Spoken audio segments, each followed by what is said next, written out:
Hello, welcome back to the channel. Today we're going to take our second dive into our little mini series of enhancing your offense with exotic formations. And we've already covered our first formation of 2019, which our class as exotic, which is our pistol wing. And today we're going to cover our second exotic formation, which for me was an empty set with a fake or false right and running back in motion. And we utilise this formation to accentuate our offense and utilise the things that we had to our advantage. The difference between this one and our pistol wing one was this wasn't installed in pre-season or before we started. This was a formation that I actually tweaked from the original playbook version, and that we started to use because of situations with our quarterbacks in terms of height and accuracy. Um, so we added a few little bits and pieces to it to make it accessible and usable for us throughout the course of the year. And we had a period of time where we used it, and then we left it because of situations I'll talk about in a minute, and then we came back to it at the end of the season. And we'll talk about those parameters while we're going along. As with the first video, nothing changes for me in terms of the key values that we want to get when we're installing an exotic formation or a new formation or a new wrinkle. It has to be cheap in install. That's the most important thing for me because of our teaching, and we get that one practice per week for the most part. And in some cases, if we're in season, we get zero practices at all. We don't even we might get a half an hour's walkthrough if we're lucky. So it needs to be cheap in store. It needs to be as minimal teaching or as easy teaching as possible. And my my point there, which is what I really emphasise on and what I really like, is the expansion without congestion, which means that we can add to our playbook, add to our volume without creating more um, jobs and more things to soak up in the brain, you know, things to learn and take in.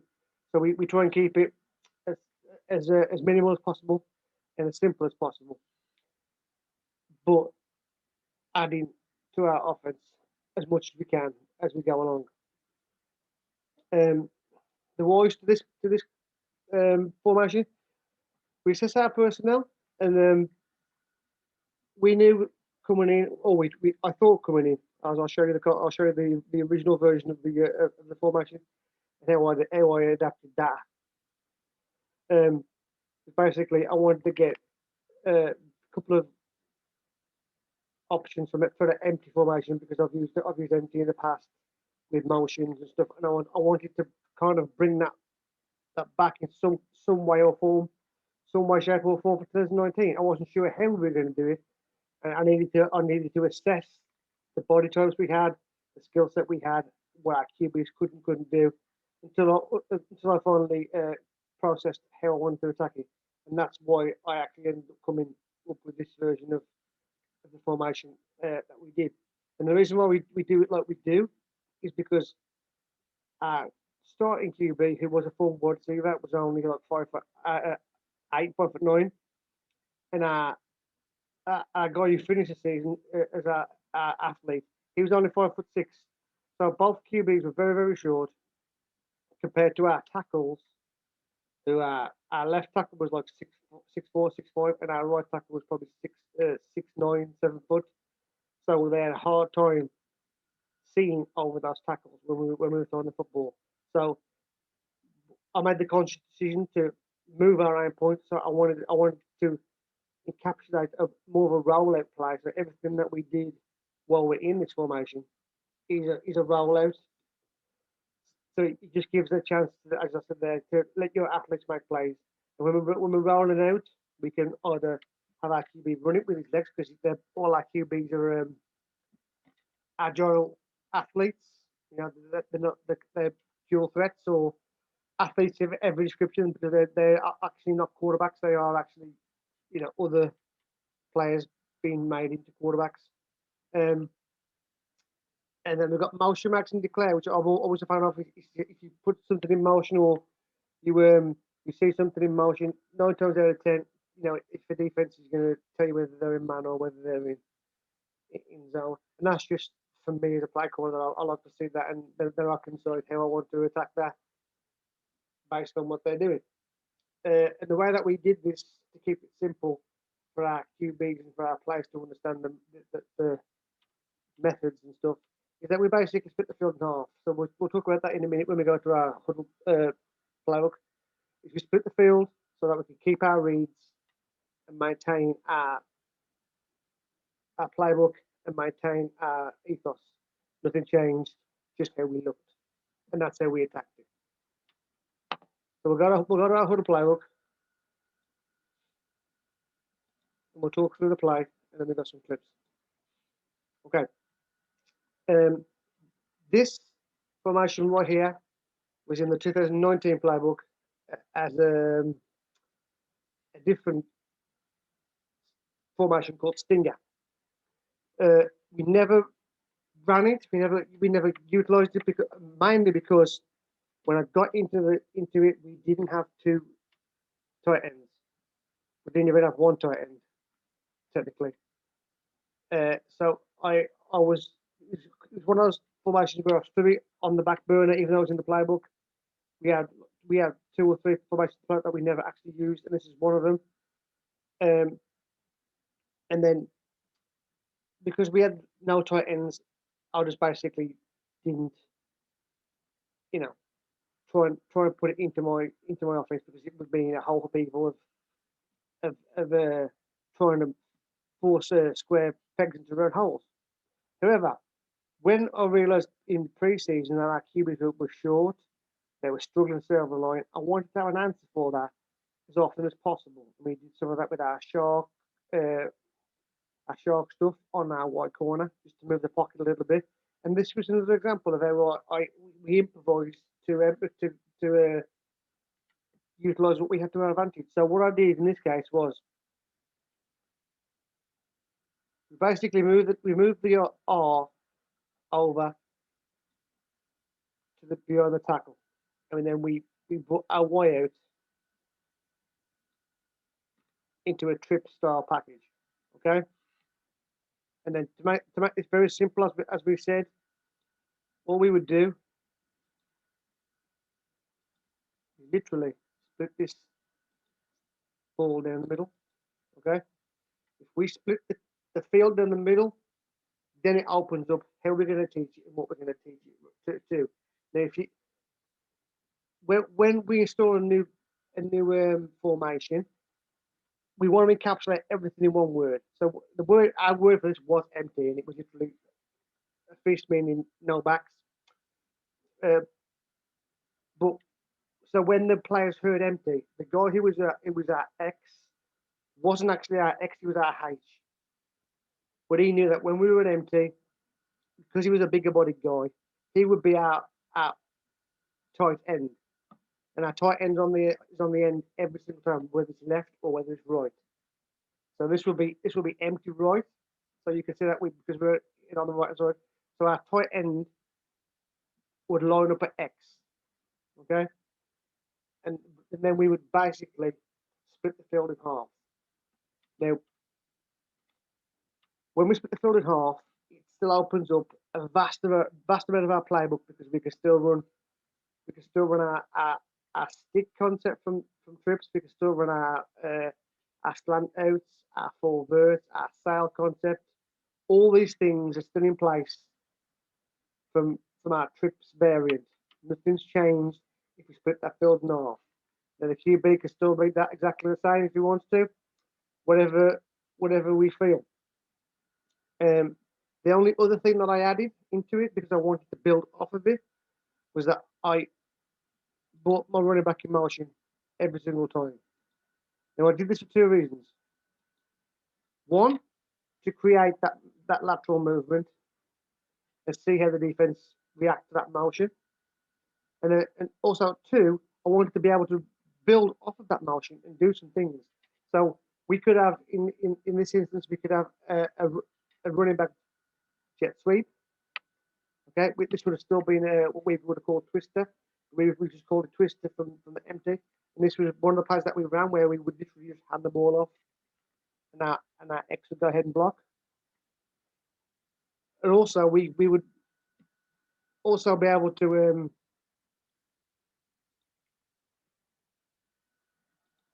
have our R come through on a fake and lead block, and we would just run our QB on a sweep because we already run QB sweep a fair bit. So those two aspects of it came into the left hand side or the right hand side, whichever way the trip side wasn't. We had that, and then on the back side of it or the strong side of it, play side of it, we had our trips variant, and that could have been on it could have been on corner, it could have been on stick, whatever we decided to do. We were going to run corner.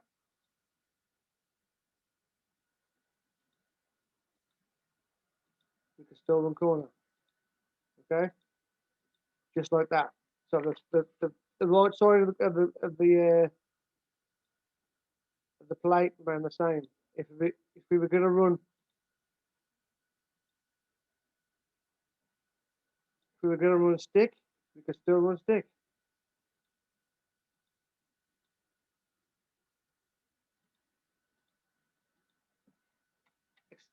Over and over and over. So our four or our core six passing concepts still remain true to our ethos, regardless of how it looked and how we ran it. Now, one of the things that put this on the back burner for us was that our starting running back got injured. We didn't put this into the game plan, and we didn't release it until game 3 of the season, and we ran it sporadically in that game, had success with it. But then our running back got injured in game 4 for the season, and we were left starting a rookie running back. And because of all the extra workload that he had on his plate, I didn't feel like putting it any more on him by asking to do more and more and more.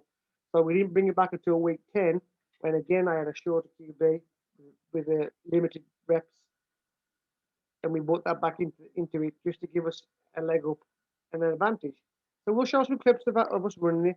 Some clips you might have seen before if you're not new to the channel, but you'll see where the idea and the inspiration came from for us to run it.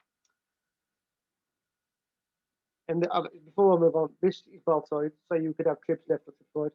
And basically, if we did go trips left or empty left, our X actually would default and go to the right hand side. That's just the way that we taught it, so it was easy for the receivers to remember, and we could run it in game because we were no huddle, because we were no huddle, and because we were high tempo. We wanted to get everything simple and easy to remember as much as possible, so that they could remember and be in multiple formations throughout the course of the drive and flip flop without no qualms. Okay. We'll take our first look at it. This is the first play we ever ran from this formation. You can see that we are in empty right because of the way we're lined up. Trips concepts to the right. Our foul tight end, our fake tight end, it was just a big body H extending it wide. We asked him to put his hand in the ground. That was to give off the impression that, we had a tight end, even though in theory he wasn't that great of a blocker. He couldn't do a lot of blocking. He was just there for window dressing. Okay. In this play, this was our rollout play. This was 65 Titan. So what would happen here is that he would run a whip, and he would run a corner, and he would run a drag. Okay. R is going to come in motion, and we can wheel him. We can ask him to block. We can follow him with the quarterback. Lots of things we have on offer. But for our first attempt at this, you see, we motion that back.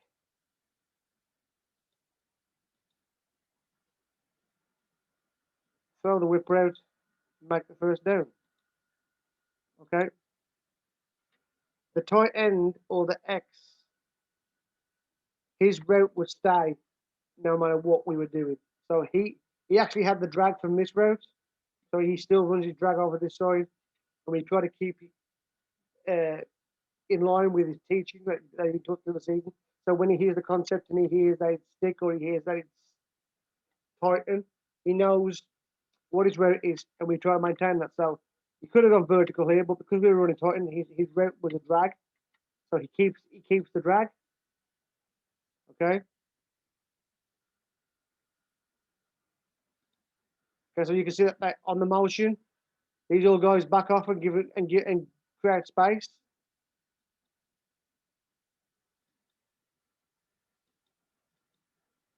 You can see that H is running the drag and X is running the drag. Almost mesh like, but it's not mesh. I assure you, it's definitely not mesh. So that nice little simple pass, and we make a first down out of it. Nothing new to if this was in 2x2 or 3x1, this will be exactly the same concept. All we've done is split the field in half. The right side of the field is our regular trips variants, our trips rules.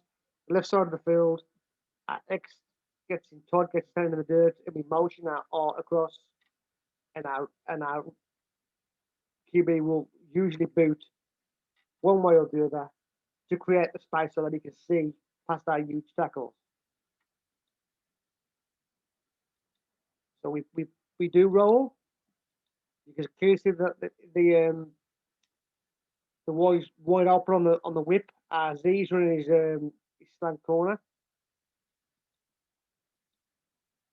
Takes him away, but we're making a great catch. And we get first to go. We're on the 5 now. And then we liked how that looked, so we stayed with it. So if we look at the next play 12, okay. Now we're still in the same formation. We just flipped it over there, so now we're in an empty left. And our X, it was tight end on the left hand side. A player go is now tight end on the right hand side. So he keeps his role, he keeps his responsibility. We don't ask more than one person to do more than one job. Try to keep it as simple and effective as possible. And like we say, we try to make them declare what we're going to do. We want to see what happens when we put that guy in motion. Now, in this instance, if you've already seen this clip, we already run QB sweep. We already run a sweep play, and this is what all this is QB sweep from our empty look. So our receivers should block, and if we did want to hit our running back on the outside, we could. We could also follow our running back on the outside, but we could sweep left because we have the whole field to aim into. So we did.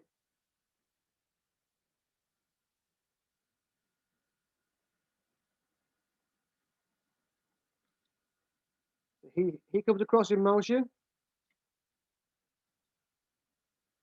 You can see that all our QB is doing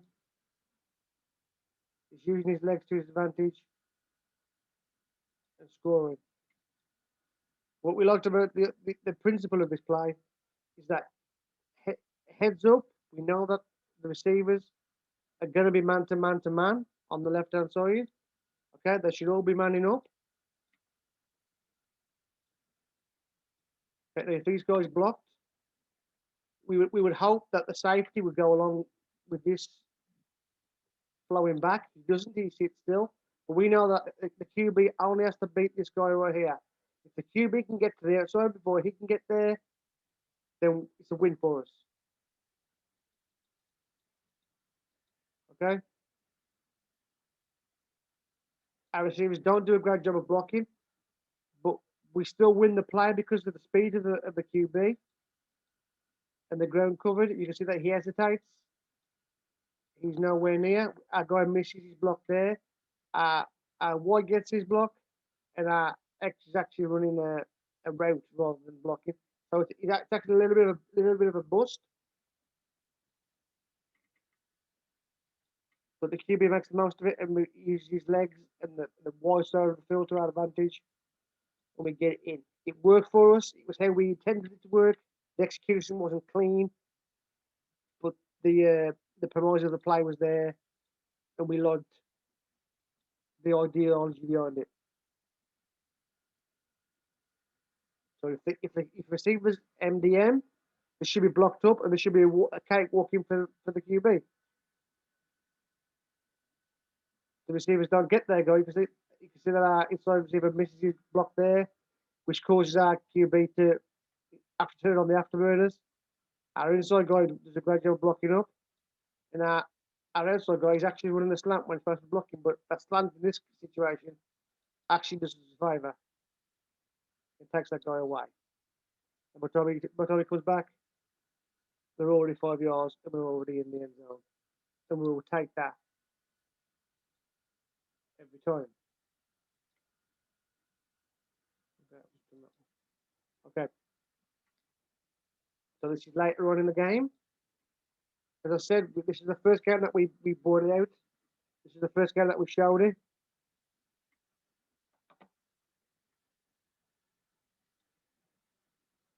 So we were empty again.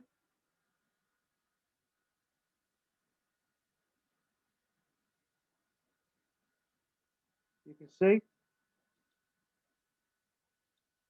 we're moving the pocket so that our QBs can see, because we have had an issue in pre-season about our QBs looking over our high and tall offensive linemen. So we wanted to give them something where they could see it and throw it and take away, the difficulties of being a pocket passer when they're still learning and playing their trade. So we motion. We have our two inside guys. We're a double whip. Our outside guys supposed to run a slant. Our X supposed to run a slant. We have two double whips backside. You can clearly see that our athlete pops open, makes a great catch. Double whip works for us. We don't run the double whip very often. This is an in-game adjustment for us.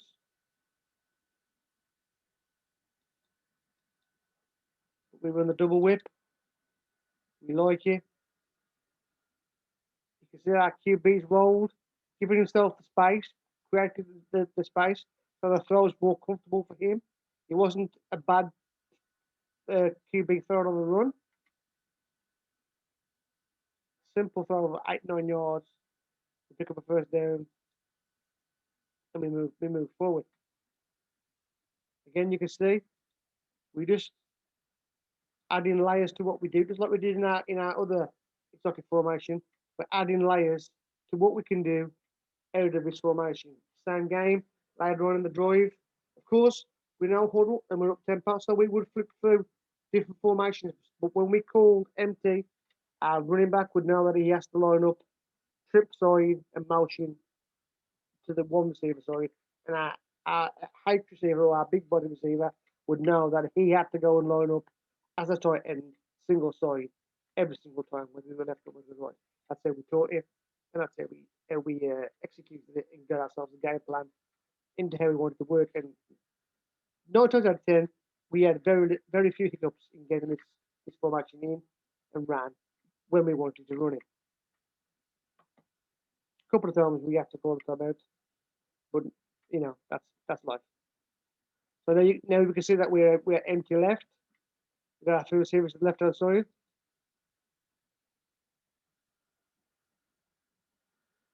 Our back goes in motion. And this time we do call a QB sweep to the right. And we have to do this because we have to keep them honest with that motion. And while we didn't in this game that we ran it, and in game 10 we didn't actually hand the ball off, which we did in practice, to our running back. We have to keep that motion honest so people will go with the motion and not just think that it is window dressing and not giving us any, and not doing anything with it. So we want them to honor that jet every time we run it. So to do that, we have to have things that go both ways and complement what we're doing on a whole.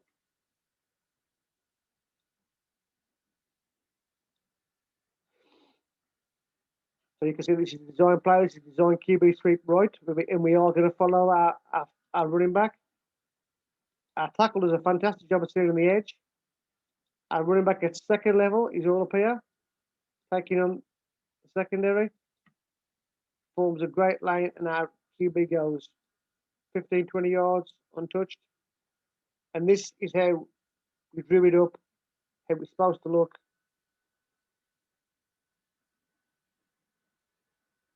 Great job all round. We don't really care what the receivers do on this side. They should block. Of course, we could add on to this by running simple trips, bubbles, and stuff. We didn't get that deep into it because we only ran it 2 games on the season. That's all we really did. We didn't give it the legs that we could have done because of our personnel issues. You can see that it's a play that it's designed well, executed really well in that instance, which we like.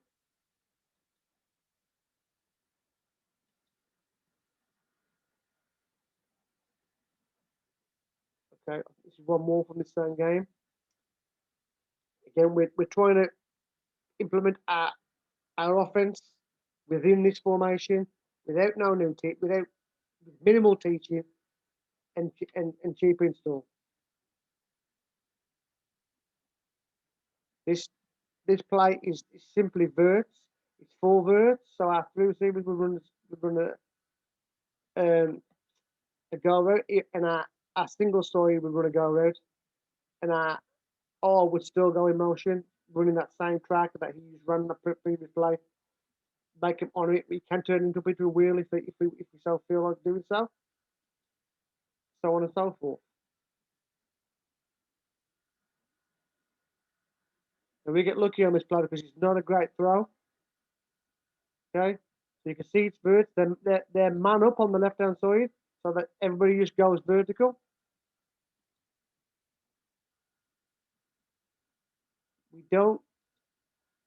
We don't do a great job of blocking it, and and the throw itself is off the back foot.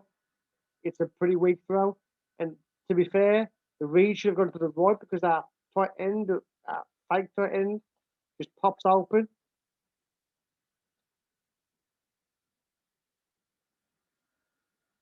We see that our tight end is clear on his own, okay? But we can't knock the fact that basically he's going there and keeping hold of him. So our Y has a clear shot at the end zone. This we know. So we don't hate the read. It's a good read. The throw is a little bit underwhelming. You can see that's not a powerful throw. Scores a little bit, but our playmaker, being a playmaker, goes up and makes the play. And makes a great effort and makes a score for us. It wasn't necessarily meant to be a red zone formation, but we seemed to end up using it when we did use it in the red zone. This is one of the few things that we actually ran in the red zone that had motion in it. We didn't do enough of that, in my opinion, but this is one of the wrinkles that we did have in our system where we had motion in the red zone.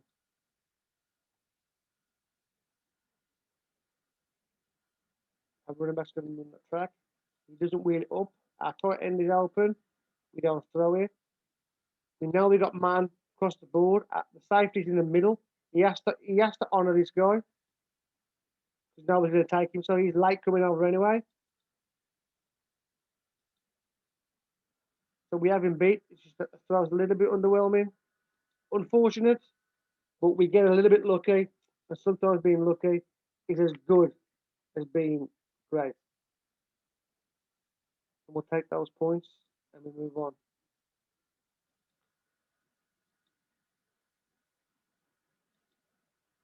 Okay, and I think this next clip is from our second game, wasn't it? It is.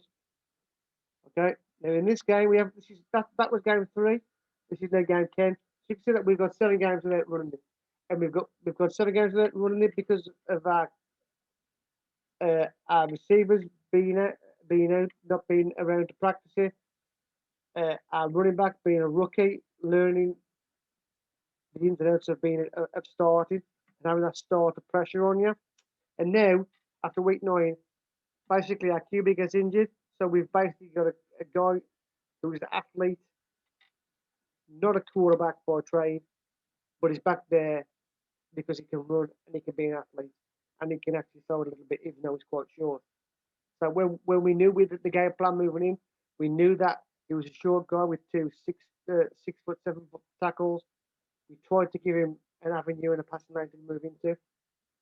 Okay, so you can see that we are actually 20 on this one. So we are in the red zone. But the same principles apply.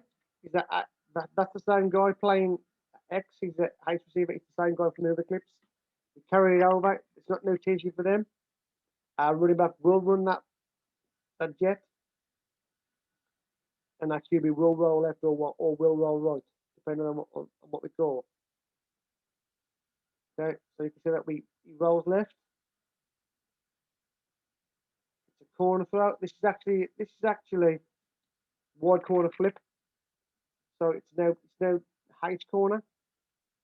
He's supposed to run a slant. He's running the corner, and he's supposed to run a hitch. Very sloppy run, a little bit. That's not really the best hitch I've ever seen. He's supposed to run a slant, and then he's running the corner route, which he does correctly. Our QB does a great job of salvaging that snap.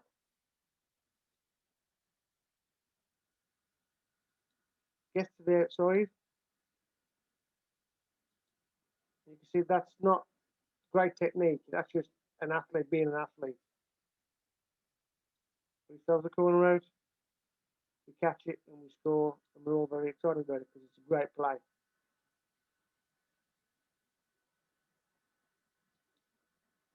So because it's a corner, we want this guy to bite down.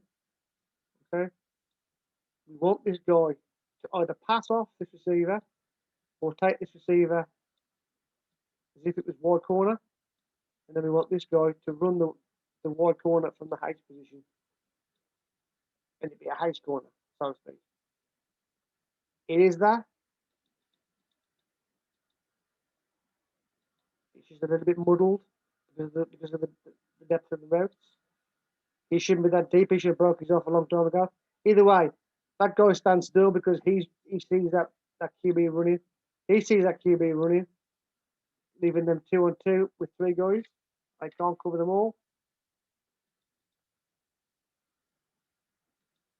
QB does a great job of basically throwing on the run and making something out of nothing. Excellent throw from a guy that's not technically a quarterback.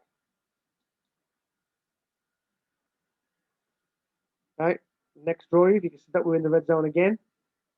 We're in the same position.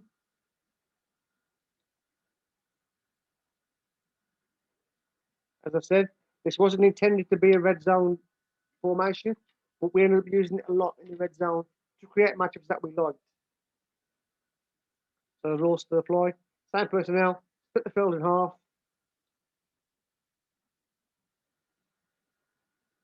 He goes in motion.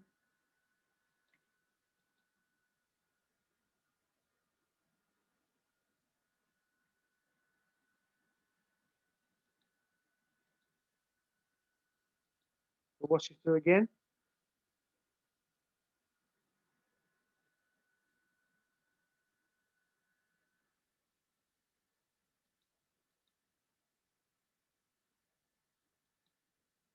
So it's mesh. This is our mesh play. You can see that our H and our Y at the depth. Our Y always sets the depth.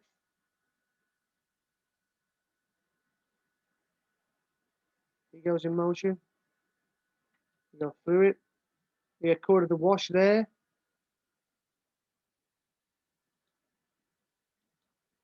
One of the rules that are taught in preseason tools is that when the QB rolls, one goes up, one goes down.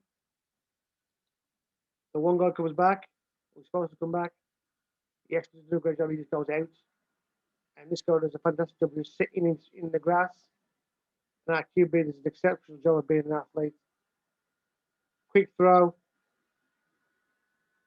take the catch, no flag for the late hit, but we'll live with it.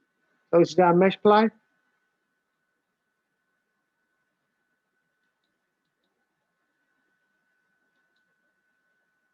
He's running the post. He's running the wrong way by the look of it. But the keeper does a great job of keeping the ball alive. You can see that now. You can see the, the tunnel. Saw the ball into the avenue. Created by himself because he's on the move. Great throw. Simple catch. Take it. We're all happy. Again, another red zone thing. Another red zone variant. And our final clip is another clip of mesh. This time in the fourth quarter.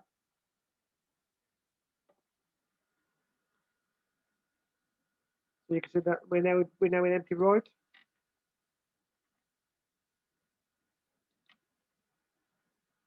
The variance going to making the screen a little bit blurry. But the same rules apply. I will go in motion.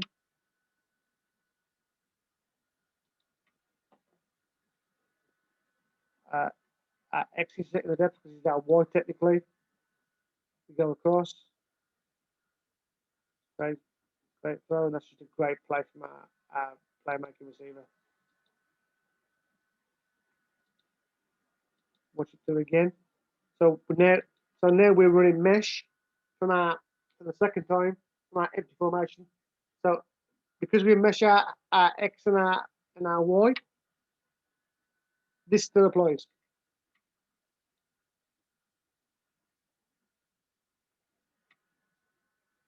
So you see that our X and our Y are meshing. Our QB is quite patient in the backfield. Sees the guy he wants. He could have gone to the right. Guess he was a little bit fixated on the on 23, but that's understandable. He's our best player. We create a decent pocket. Steps into that pocket. Good pocket presence for a guy that's not played much QB in his time. Sits in the pocket, delivers that strike, and then he just does a great job of being a ball hawk and a playmaker and punching it into the end zone. So again, guys, 8 to 9 clips from our second exotic formation of 2019 that we did use, we did utilize. As I said before, we would probably run each formation if and when we decided to run them, usually between 5 and 15 times per game, depending on how many snaps we had, personnel we had available, and what we thought we could run on the day. Every single week, our players would change to fit the formations that we had. Not always going to be available in terms of what we want to do and how we want to run it. But again, as always, guys, I always appreciate you jumping on and taking a listen to what we've got to say, and hopefully you enjoy it. Maybe you take something away, but more than anything else, we hope that you enjoy it, and hopefully you enjoy watching some UK football. But for today, guys, as normal, I thank you very much, and I'll see you all very soon. So take care.